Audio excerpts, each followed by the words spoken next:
Assalamualaikum warahmatullahi wabarakatuh. Kami dari TBB 27 kelompok 1 akan membahas tugas RBL mengenai penerapan hukum Bernoulli pada tabung pitot. Izin memperkenalkan diri, nama saya Niko Pradana Putra, NIM 120120023 dari program studi Teknik Geofisika. Izin memperkenalkan diri, nama saya Francisca Yulandari dengan nomor NIM 120120022 dari program studi Teknik Geofisika. Izin memperkenalkan diri, nama saya Azwendi Azwar dengan nomor induk mahasiswa 120120030 dari program studi Teknik Geofisika. Izin memperkenalkan diri, nama saya Revani Putra dengan nomor induk mahasiswa 12019000026 dari Prodi Teknik Industri. Perkenalkan, nama saya Gurdani Safitri dengan nomor induk mahasiswa 120190021. Selamat menyaksikan. Penerapan hukum Bernoulli pada tabung pitot.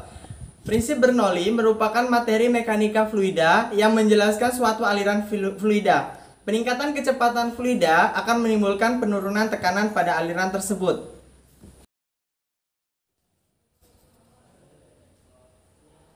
Halo semuanya, di sini saya akan menjelaskan mengenai apa itu persamaan Bernoulli.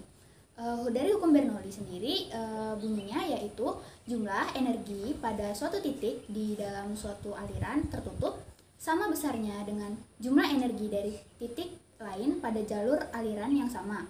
Prinsip ini diambil dari nama ilmuwan yang berasal dari Belanda, yaitu Daniel Bernoulli. Untuk persamaan Bernoulli sendiri yaitu P ditambah Rho dikali G dikali H ditambah setengah P V kuadrat sama dengan tetap, di mana P itu merupakan tekanan, Rho itu merupakan massa jenis, G itu merupakan percepatan gravitasi, H itu merupakan ketinggian, dan V itu merupakan kecepatan dari aliran tersebut. Henry Pitot lahir pada 3 Mei 1695 dan meninggal 27 Desember 1771. Adalah penemu tabung pitot. Dalam tabung pitot, ketinggian kolom cairan sebanding dengan kuadrat kecepatan fluida pada kedalaman saluran masuk ke tabung pitot. Hubungan ini ditemukan oleh Henry Pitot pada tahun 1732 ketika dia ditugaskan mengukur aliran sungai Seine. Tabung pitot adalah instrumen untuk melakukan pengukuran tekanan pada aliran fluida. Tabung ini telah digunakan secara luas untuk menentukan kecepatan dari pesawat terbang dan mengukur kecepatan udara dan gas pada aplikasi industri. Tabung pitot merupakan salah satu aplikasi dari persamaan Bernoulli pada fluida dinamis. Di sini saya akan menjelaskan mengenai apa itu tabung pitot.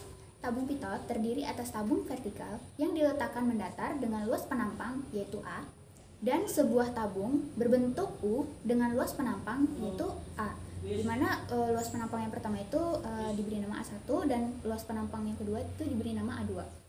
Kedua pipa dihubungkan satu sama lain dengan salah satu ujung pipa U dimasukkan ke dalam pipa vertikal yang disusun seperti yang terlihat pada gambar. Kemudian salah satu ujung pada pipa tersebut diarahkan langsung ke aliran fluida yang ingin diukur. Tabung U diisi sebagian oleh cairan dengan massa jenis atau Rho, sehingga saat aliran fluida dengan massa jenis atau Rho masing ke dalam tabung pitot, dorongan aliran fluida menghasilkan perubahan ketinggian yang dihasilkan atau bisa dibaca sebagai tekanan stagnasi atau tekanan pitot. Tekanan stagnasi yang terukur tidak bisa digunakan untuk menentukan kecepatan fluida.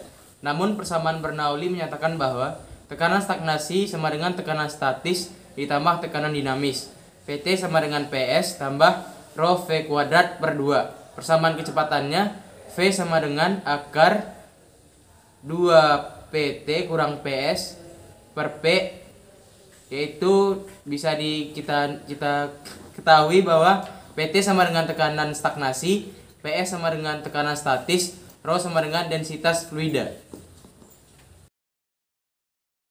Kegunaan dan aplikasi tabung pitot. Yang pertama, mengukur kecepatan udara pada pesawat terbang terhadap udara. Yang kedua, menentukan jumlah pendingin yang sedang dikirim ke kamar pada suatu hotel. Yang ketiga, menentukan kecepatan angin dalam terowongan. Yang keempat, mengukur tekanan fluida pada wind tunnel. Yang kelima, menghitung profil kecepatan aliran pada pipa. Di sini saya akan menyebutkan kelebihan dan kelemahan tabung pitot.